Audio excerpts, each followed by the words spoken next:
On va donc parler des passeports qu'il ne faut pas prendre, ou tout du moins que je ne recommanderais pas de prendre, même si vous en avez l'opportunité et même si vous avez l'opportunité de le faire gratuitement, et je vais vous expliquer pourquoi. La première catégorie de pays que je ne recommanderais pas, c'est bien sûr les pays qui sont sous sanctions, qui ont tout simplement une très mauvaise réputation dans le monde. Par exemple, il est actuellement possible d'obtenir assez facilement la résidence permanente en Russie et si vous faites un investissement, d'obtenir sur le long terme la citoyenneté. Donc il y a un programme de citoyenneté par investissement en Russie. Mais avec les événements qui se développent actuellement, avec la guerre en Ukraine, l'accentuation des sanctions, c'est vraiment un pays où je vous déconseille d'obtenir une deuxième citoyenneté, même si elle est facile à avoir et même si pour autant elle peut vous ouvrir des portes, notamment dans les autres pays des BRICS ou les amis des BRICS comme la Chine, le Brésil ou autres. Quand vous obtenez une citoyenneté comme la citoyenneté de la Russie, eh bien ça vient aussi avec un ensemble de problèmes.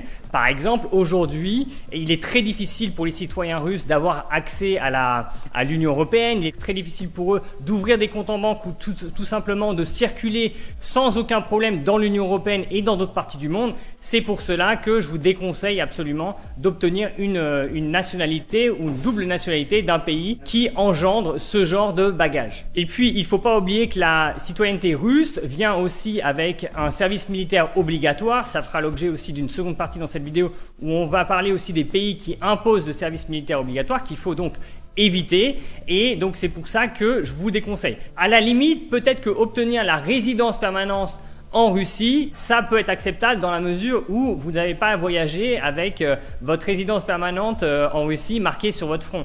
C'est quelque chose qui vous est personnel et que vous n'avez pas à présenter lorsque vous ouvrez un compte en banque ou lorsque vous traversez les douanes d'un pays. Et c'est la même chose pour la majorité des pays qui sont sous sanctions, comme l'Iran, comme la Syrie, comme par exemple aussi Cuba, où même si vous avez un ancêtre et que vous pourriez obtenir la citoyenneté par filiation et que vous pouvez avoir un deuxième passeport pour absolument $0, et ben je vous déconseille absolument de le faire. Ça va plus vous attirer de problèmes que autre chose. Je vais vous donner un autre exemple, même pour la réputation d'un pays. Par exemple, il y a Vanuatu qui a un programme de citoyenneté par investissement. Alors Vanuatu, je le recommande jamais bien évidemment parce que Vanuatu a perdu son accès Schengen et son accès au Royaume-Uni. En plus de ça, Vanuatu a trempé dans des affaires de corruption importantes qui ont fait la une des journaux. Si vous googlez Vanuatu sur le web, vous allez tout de suite trouver des titres d'articles où il fait état de la corruption à Vanuatu. Mais vous n'avez pas envie d'avoir un pays qui est connu pour ses affaires de corruption et donc qui va vous poser des problèmes non seulement pour voyager à travers le monde, mais pour ouvrir des comptes bancaires et pour faire tout type de démarches administratives de la vie de tous les jours. Et on voit bien que lorsque vous choisissez un pays qui est sous sanction, un pays qui a une mauvaise réputation, eh bien, les avantages sont bien moins importants que l'ensemble des inconvénients que ces pays vont vous apporter. Il y a quasiment zéro avantage à avoir un passeport d'un de ces pays comparé aux désagréments qu'ils vous apportent. La deuxième catégorie de pays que je ne recommande pas ou alors que je recommande mais vraiment avec précaution en vous renseignant avant, c'est la catégorie des pays qui imposent un service militaire obligatoire. Alors là, attention, vraiment prenez garde, pensez à votre famille et pensez à vos enfants. Vous n'avez pas envie du jour au lendemain de devoir être engagé dans l'armée. C'est l'exemple de la Turquie. La Turquie impose un service militaire obligatoire et donc vous n'avez pas envie que vos enfants soient potentiellement réquisitionnés pour aller se battre pour la Turquie contre je ne sais quel pays. Alors quand on sait que la Turquie a un programme de citoyenneté par investissement, qui est en plus un programme qui est un programme immobilier, donc qui peut être assez intéressant, qui est assez rapide, la solution quand vous faites face à un pays comme ça qui impose le service militaire, c'est d'attendre que potentiellement vos enfants soient assez âgés pour ne plus pouvoir être réquisitionnés et à ce moment-là, de la transférer à vos enfants lorsqu'ils ont atteint l'âge où ils ne peuvent plus être réquisitionnés par l'armée pour un service militaire obligatoire. C'est la même chose par exemple avec la citoyenneté israélienne. Il y a un service militaire obligatoire, donc pensez à vos enfants. Après peut-être que vos enfants ont envie de faire le service militaire pour le pays de leur cœur, notamment si vous obtenez la citoyenneté israélienne par filiation et que vous avez envie d'aller en Israël parce que vous voulez contribuer à Israël aussi bien de manière économique que aussi pour défendre le pays qui vous est cher. Mais juste lorsque vous choisissez une nationalité, c'est quelque chose à laquelle vous devez faire attention, notamment si dans le futur, vous avez des enfants et notamment des enfants en bas âge. Il faut regarder aussi de l'autre côté, les pays qui n'ont pas du tout de service militaire et parfois des pays qui n'ont pas du tout d'armée, ce qui peut être vraiment un avantage pour vous. Je vais prendre l'exemple d'un pays d'Amérique latine, le Costa Rica. Le Costa Rica n'a même pas d'armée, donc si vous devenez un citoyen à part entière du Costa Rica et que vous avez des enfants ou que vous prévoyez d'avoir des enfants, eh bien vous n'aurez aucun souci à vous faire. Vos enfants n'iront jamais faire le service militaire et seront en totale sécurité au Costa Rica. On sait très bien que le Costa Rica n'est jamais impliqué dans aucun conflit dans le monde. Le Costa Rica n'est pas un pays sous sanction. Donc vous voyez, c'est vraiment un pays neutre, c'est un pays qui est affilié, ou plutôt quand on pense au Costa Rica, on pense aux plages, aux cocotiers, on pense pas du tout à un quelconque conflit. Et ça, c'est quelque chose qui est à l'avantage du Costa Rica ou à l'avantage de ce type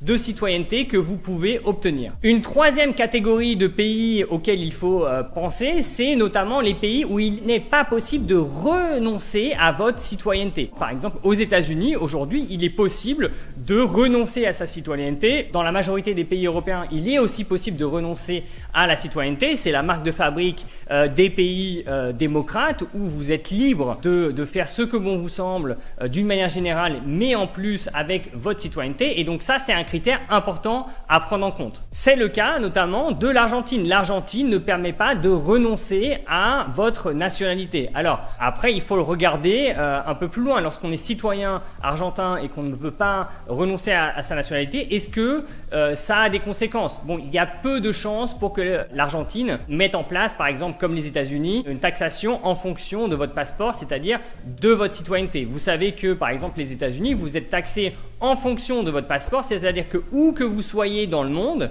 vous êtes soumis à l'État américain en termes de taxes. Si vous possédez une société à plus de 51%, c'est considéré comme une société américaine et dans ce cas-là, vous devez vous soumettre à l'imposition que vous impose l'État américain. Il est peu probable que l'Argentine mette en place ce type d'imposition. Même chose, l'Argentine n'est pas un pays belliqueux vis-à-vis de ses citoyens et c'est quelque chose qui est assez rassurant. Donc peut-être que pour l'Argentine, ce n'est pas quelque chose de très important, le fait que vous ne puissiez pas renoncer à votre citoyenneté argentine. L'Argentine est un pays qui est quand même relativement faible. Si elle imposait ce type de taxation, ça ne ferait peur à personne, tout du moins aujourd'hui. Personnellement, je ne pense pas que ce soit une raison suffisante de ne pas obtenir la citoyenneté argentine. La citoyenneté argentine a une très bonne réputation, le pays a une très bonne réputation, notamment en plus avec leur nouveau président Milei qui est en train de complètement relever le pays et qui, à mon sens, à moyen et à long terme, sera un pays qui prendra une place importante dans la région. Donc moi, je suis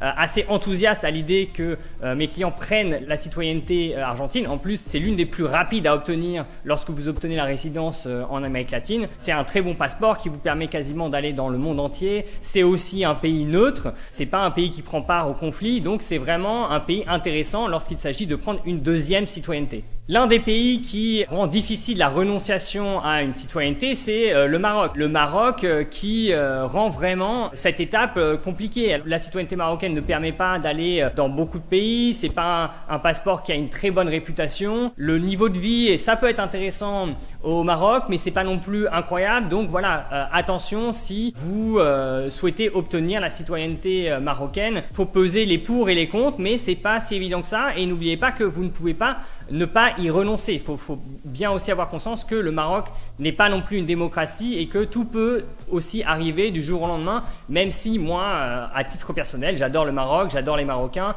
et je trouve que c'est un pays qui est assez exceptionnel. Je vais souvent faire du kitesurf à Darla et j'aime beaucoup le Maroc. Mais quand il s'agit de prendre une deuxième citoyenneté, là, attention, le Maroc, il y a des choses notamment à réfléchir et notamment le fait que vous ne puissiez pas renoncer à votre citoyenneté, ça contrebalance quand même beaucoup de choses. La quatrième catégorie, c'est est-ce qu'il est possible de renoncer à une citoyenneté qui vous impose une taxation en fonction de votre passeport? C'est le cas des États-Unis. Est-ce que vraiment, lorsqu'on est une personne, un entrepreneur ou un investisseur qui a très bien réussi et qu'on a un fort patrimoine, est-ce que c'est intéressant pour nous de prendre la citoyenneté américaine? Si vous prenez la citoyenneté américaine, vous allez être taxé par l'État américain quand bien même vous n'habitez pas aux États-Unis, quand bien même vous habitez en France ou vous habitez à Dubaï. L'État l'État américain va vous imposer de payer vos impôts et donc parfois il y a une double taxation. Alors c'est possible de réduire votre assiette fiscale, mais il y a quand même pas mal de difficultés. Vous devez être transparent vis-à-vis des États-Unis, c'est-à-dire que les États-Unis imposent de savoir quel compte bancaire vous avez dans tel pays, quelle entreprise. Les États-Unis, c'est un pays qui a les moyens d'appliquer sa politique. On ne peut pas vraiment déconner avec les États-Unis, on ne peut pas vraiment essayer de négocier. Donc c'est une vraie décision de prendre le passeport américain.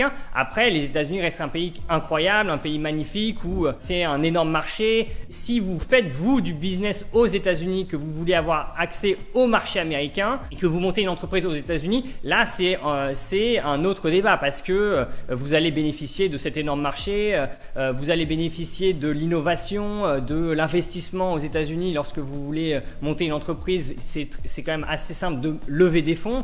Vous trouvez des investisseurs d'une manière assez forte. Vous êtes aussi protégé par l'État américain où que vous soyez dans le monde. Donc il y a quand même beaucoup d'avantages aussi à prendre la citoyenneté américaine, mais c'est pas totalement évident. Il faut aussi réfléchir. Ça fait partie d'une des catégories auxquelles il faut faire attention. La dernière catégorie, c'est les pays qui sont les ennemis du passeport que vous détenez. Je vais vous donner un exemple. Si vous êtes arménien, par exemple, vous n'allez pas obtenir un passeport de l'Azerbaïdjan. Si vous êtes serbe, vous n'allez pas essayer d'obtenir un passeport de l'Albanie. Et c'est la même chose entre l'Ukraine et la Russie. Si vous êtes ukrainien, vous n'avez pas essayé de prendre le passeport russe et inversement. Attention, vous devez être vraiment très attentif parce que là, vous pouvez vous mettre dans des situations très indélicates où l'un des deux pays pense que vous travaillez pour le pays en face et en temps de guerre, vous pouvez être emprisonné, vous pouvez être considéré comme un espion et dans les cas vraiment très graves, vous pouvez être condamné même à mort, hein.